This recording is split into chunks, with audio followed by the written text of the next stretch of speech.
This is a podcast that seeks justice. Justice for the lives stolen by those in society that hide amongst us every day. Hidden in our towns, cities, and countrysides, the places that we work, and sometimes in our very own homes.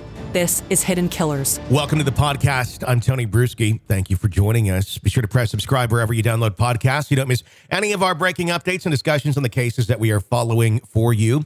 Today, Bryan Kohberger talking about his firing. We've heard lots of bits and pieces about this, but we actually have the letter and the list of why he was fired. And we're going to go through that today because I don't think we really have. We've talked about it. We've had conversations about it, but let's break this down a little bit. And the fact that it takes a little bit to be fired from a position of teaching assistant. When you're in that position, they want to keep you. They're going to take multiple steps to try and correct your actions or let you know, hey, this isn't quite up to par, because it's a new type of position for a lot of people to be into.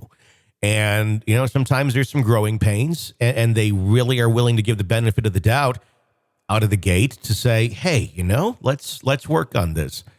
And when you keep not working at it and you keep not taking direction and you keep just doing things your own way because you know your way is the right way, things don't tend to work out very well.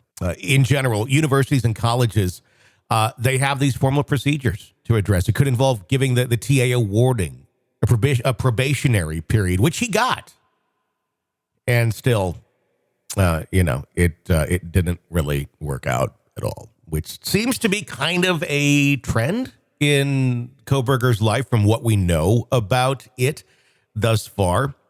It's not hard to understand if you're a personality type that doesn't necessarily process emotions and empathy and general behavior of those outside of your own mind well. And in most cases, you really feel sorry for people like that because that would be a struggle to live your life. And there are millions of people out there that are like that. You may be like that. You may be going, this kind of sounds like me, but I'm not a killer. You're right. You're not a killer. Most people don't turn into killers when they feel like that, but you do. It's a weird emptiness that sometimes you kind of go through of how are other people reacting to this situation? Okay, I'm going to kind of mimic this.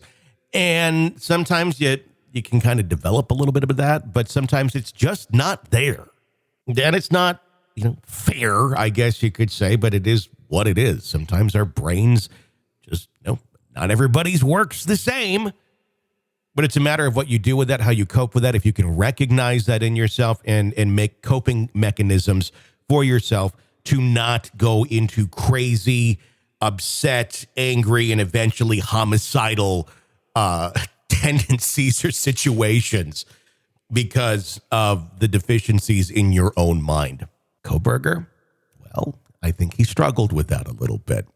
So let's go to that letter that was given to him from the Department of Criminal Justice and Criminology, effective December 31st of 2022. So this is more than a month after the murders, by the way. Mr. Kohberger, I'm writing this letter to formally inform you of your termination of your teaching assistantship with the Department of Criminal Justice and Criminology, effective December 31st, 2022, says the letter. In keeping with the WSU Graduate Student Handbook, Chapters 9G2 and 12E3, below is a list of events that led to you being deficient on the following contingency clause of your funding: maintaining satisfactory progress in fulfilling assistantship service requirements and duties. Here's a list of events.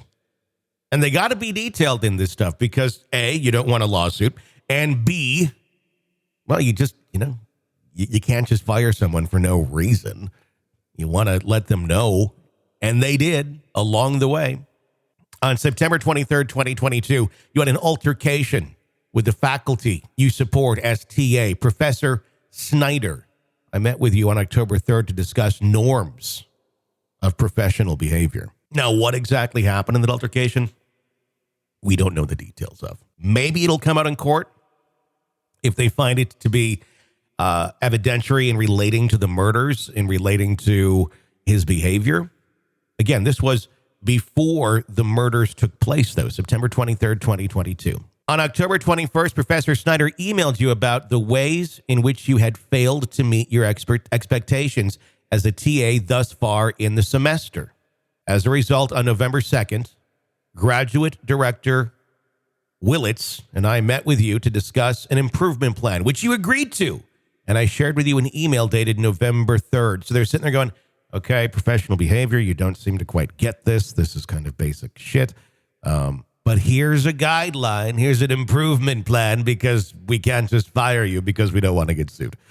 Remember the days when you could just fire somebody when they were just doing shitty? Remember that? Oh, we can't do that anymore. We met again on December 7th, this time with Professor Snyder as well as Dr. Willits and I to discuss your progress and the improvement plan. While not perfect, we agreed that there was progress. This is December 7th. This is after the murders took place. On December 9th, there was another altercation with Professor Snyder in which it became apparent that you had not made progress regarding professionalism and about which I wrote to you on December 11th requesting a meeting.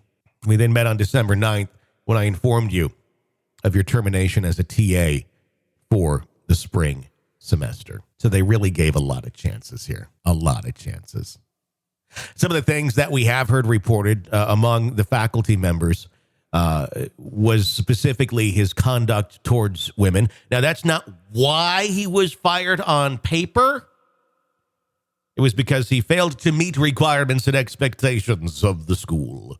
But when you fail to meet requirements and expectations, that's the bureaucracy, legalese speak they can't really put on their specific. That kind of like a coverall statement. Faculty members, though, saying it was his conduct towards women. According to sources, multiple female students complained that Kohberger made them feel uncomfortable.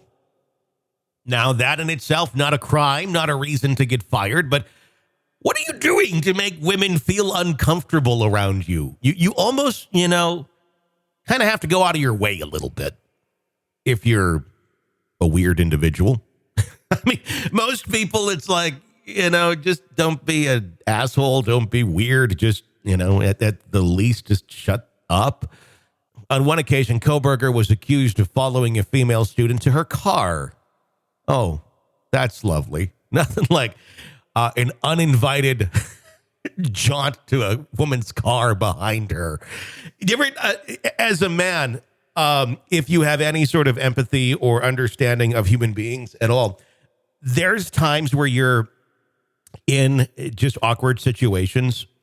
Maybe, and if you're not a man, if you're a woman, you can probably relate to this too. Have you ever been in a situation where you're driving home and the person in front of you has been in front of you for like 15 minutes and there's been a lot of turns and you're like, oh my God, this person thinks I'm following them. I'm totally not. I'm just going home. And that can happen in the halls of a school or something as well. I'm not saying that's what happened here because I kind of doubt that's what happened here. But I've had situations like that. But immediately I try to alleviate the situation. If I realize we've made a couple of the same turns together and someone's in front of me, I'll just say, look, I'm not following you. I'm literally just going to my car and just clear it up right away so nobody feels like there's something weird going on. Usually, it's like, okay, cool. And, yeah, don't worry about it. If you want, I'm just going to hang out here for a little. I just don't want you to feel weird. But I'm kind of hypersensitive to that because I don't like people following me either. And if it kind of appears that way, although that's truly not what's happening, rather clear it up right away. I'm guessing Kohberger's not one of those people. And I'm guessing that's probably not exactly what happened here. Following her to her car. And then you can go up to the window, knock on it. Hi, I've been following you. Would you like to go get a Big Mac? Two people familiar with the situation said, imagine if these actions were looked into more. Could they have stopped the alleged killer before he took the lives of 4? Probably not. Because all he'd have to say is, I was going to my car too, or I was going this way or that way. It's one of those things I wish there was more that could be done. I've been talking about this forever. What can we do to stop these people before things actually hit the fan? What would happen is, well, we can't really prove anything. We'll keep an eye on him. And they did keep an eye on him. And their action was to fire him. Beyond that, they can't lock him in a room and say, we think you're really creepy around women and we're not going to let you go ever again. Wouldn't that be nice, though? That'd be great. A representative for Washington State University confirmed that Kohberger had been appointed, yes, as the teaching assistant during the fall 2022 semester. So he really didn't even make it past one semester before they said, goodbye. It's been fun. Not really, but you're kind of weird.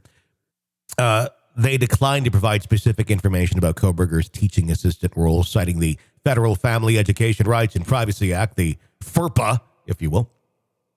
Prevents universities from discussing student records, is what is said. Another interesting thing that was noted by several of his students while he was a TA is that he became uninterested in grading assignments. And this happened shortly after the murders. Before, he was apparently a very difficult grader. Somebody you're like, oh, crap, I got to turn this into this asshole. And then after the murders, it suddenly is kind of like, meh.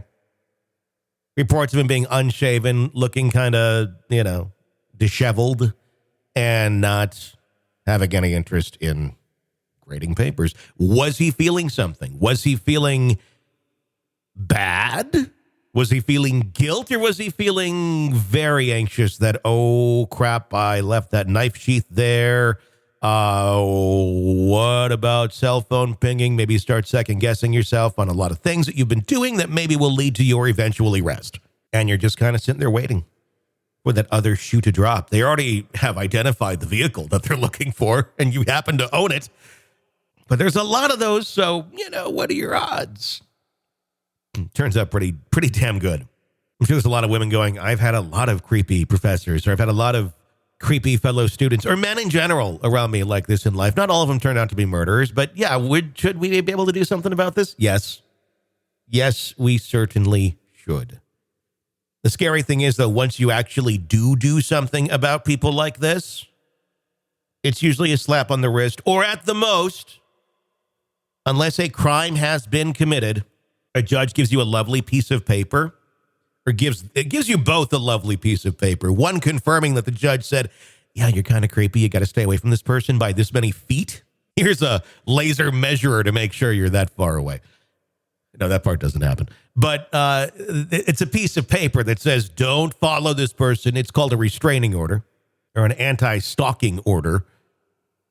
And the funny thing is about human psyche, if you're the type of individual that's already stalking someone and breaking that societal norm, that piece of paper might make you stalk that person more. That might make you a little angry. That might make you called out. That might make you feel like, oh my gosh, someone is accusing me of this. I have every right to be doing this. She had it coming. And then in a lot of cases, unfortunately, we see things escalate. So it's never really a win for the person that is in these situations. Now, well, why would you do this? Because here's why. And I don't know that it's a perfect answer whatsoever, but somebody may be saying, yeah, well, you're exactly right. What's the point? The point is that if you do get that restraining order or that anti-stalking order or whatever it's called in your area, if that person is picked up again or that person does have another complaint phoned in against them or called against them in some way, shape, or form, that's already there. And then hopefully, should Barney Fife want to do something about it, there's more clout to get it done. It's not just the first time. It's not just it's the first time and nothing, just stay away from each other. There's already that order in place, and then hopefully something can be done. Now, likely what's done next is, you're in jail overnight or two. And then we say, okay, don't do that again. Slap on the pinky, not even the wrist, because we don't want to scare you too much or hurt your feelings. And then they come back out again. And they're even more angry. And then basically we wait till you're dead, and then we write a story about it and go, oh my gosh, if only more could be done. It's true. It's sick and sad and true. Our system sucks. So could more have been done? Sure. Would it have done much? I don't know. Our system's not really set up to do much until shit gets real. That's what I got for you. Press subscribe wherever you download podcasts. You don't miss any of our conversations and discussions on the cases that we are following for you. My name is Tony Bruschi. You can follow me on Twitter at TonyBPod. Until next time, for all of us here, thank you for listening.